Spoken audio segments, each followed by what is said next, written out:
اسی طرح تم اللہ کے جو چہیتے بندے ہو، کیا تم کو اچھا لگے گا کہ تمہارا اللہ قرآن اتارنے کے لیے خود آئے، بارش برسانے کے لیے اللہ بیچارہ اکیلا لگا رہے، پھر لوگوں کو مارنا ہے ملک الموت بن کے خود آ جائے، جبریل بن کے خود آ جائے، تو تم ہی کہو گے یار یہ کیسا اللہ ہے، اس نے کوئی بندے نہیں رکھے اپنے کام کے لیے، کوئی یعنی اس کا ہاتھ بٹانے والا نہیں ہے، یہی کہو گے نا؟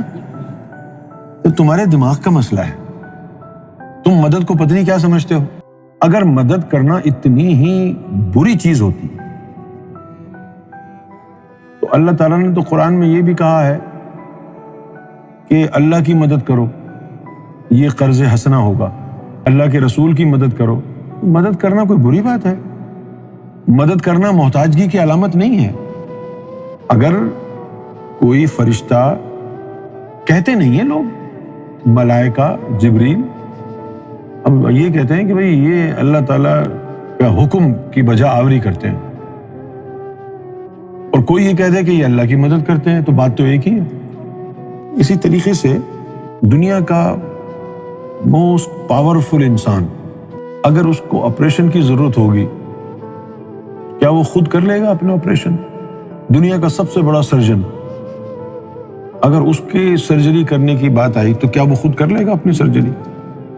تو کیا کہیں گے ہم اس کو؟ محتاج ہے، وہ سب کچھ اس کے ہاتھ میں ہے، لیکن کیا وہ اپنی سرجری خود کر لے گا؟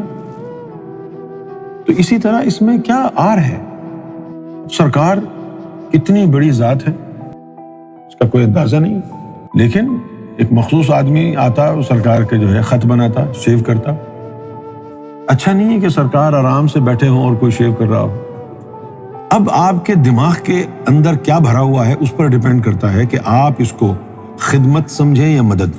آپ اس کو خدمت سمجھیں تو خدمت سمجھیں، مدد سمجھنا چاہتے تو مدد سمجھیں، اس میں کوئی محتاجگی والی بات تو ہے نہیں۔ تو ہاں، اللہ تعالیٰ نے ان کو کہا کہ بھئی ظاہر ہے دونوں پارٹیز اگری ہوئی ہوں گی، تبھی اللہ کی برادری سے یہ چند ہستیاں زمین پر آئیں، اللہ کی رضامندی سے آئیں۔ اللہ کہتا بھئی نہیں، میں نہیں چاہتا کہ تم آؤ، تو نہیں آتا کوئی بھی۔ اللہ کے اوپر تھی نا یہ بات، بھئی آپ کا گھر ہے، آپ کے اوپر ہے، آپ مجھے بلاؤ یا نہ بلاؤ۔ اس میں یہ نہیں ہے کہ بھئی جس کو نہیں بلایا اس کی جو ہے نا شان گھٹ گئی، اور جس کو بلا لیا وہ خادم ہو گیا۔ ظاہر ہے ایسی ویسی مدد تو نہیں ہوگی نا جو اس کی اپنی مخلوق سے اس کو مل جاتی۔ بھی تمہارے گھر والے ہی اگر تمہاری شاپ کا کام سنبھالنے کے قابل ہوں تو تم باہر کے بندے کیوں رکھو گے؟ عیسیٰ کو، ادریس کو، الیاس کو آنے کی ضرورت کیوں پڑی؟ اس کی مخلوق میں کوئی ایسا نہیں تھا نا، وہ بھیج تو دیے 1,24,000 پیغمبر، کوئی عیسیٰ جیسا تو نہیں تھا، کوئی ادریس جیسا تو نہیں ہوگا نا، الیاس جیسا تو نہیں ہوگا نا۔ اور آپ دیکھیں تینوں کی ہسٹری، ادریس علیہ السلام، ان کا انتقال نہیں ہوا، انہوں نے خود ہی فرشتوں کو بلایا کہ ہمارا جی چاہ رہا ہے ہمیں تم پہلے جہنم کی سیر کراؤ، اس کے بعد جنت کی سیر کراؤ۔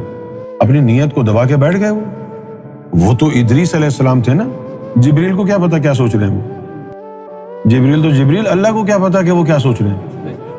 انہوں نے بلا لیا کہ چلو بھائی اس کو سیر کرنے کا شوق ہے، چلے جاؤ، چلیں گے۔ پہلے جہنم دیکھی، ہاں جی وہ چلو اب جنت چلو، اب وہ جنت پہنچے، پھر اس کو کہا اب تم جاؤ، ہم یہی ہیں۔ وہ اس وقت سے جنت میں ہے۔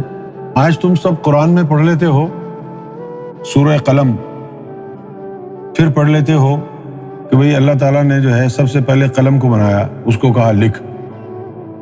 اب مجھے یہ بتاؤ 1,24,000 پیغمبروں میں سے ان 3 کو ہٹا دو، کون سا پیغمبر ایسا آیا جس نے انسانوں کو لکھنا پڑھنا سکھایا؟ ادریس علیہ السلام نے انسانوں کو لکھنا اور پڑھنا سکھایا۔